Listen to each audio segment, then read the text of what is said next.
నువ్వు ఆలస్యం చేస్తున్నా, నువ్వు నిర్లక్ష్యంగా ఉన్నా, నువ్వు దేవుని ఎడల భయం లేకపోతున్నా, దేవుని ఎడల చెప్పండి, భక్తిని చెప్పండి ఇప్పుడు లేకపోతున్నా, నేను అంటాను ఇవి చూపిస్తున్నా నేను ఇంకా దేవుడు ఏం చేస్తున్నాడు తెలుసా? నీ మీద కనికరపడి లోతును దాటించినట్లుగా దేవుడు ఏం చేస్తున్నాడు?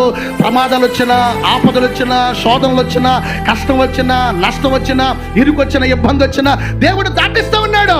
సంఘం ఈ రోజున ప్రభు పేరిట జ్ఞాపకం చేస్తున్నాను, దాటి వెళ్ళిన వారికి దేవుడు ముందే చెప్పాడు వెనుకకు మీరు తిరగకూడదని. కానీ లోతు భార్య ఏం చేసింది తెలుసా? వెనుకకు తిరిగింది.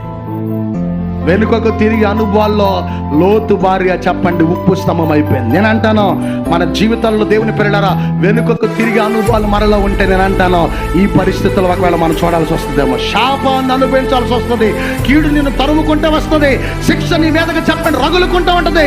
బైబిల్లో ఒక మాట ఉంది, దానియేలు గ్రంథంలో సమయము కనిపెట్టి దేవుడు పిల్లలను సరిచేయడానికి కీడు కలగజేస్తాడు.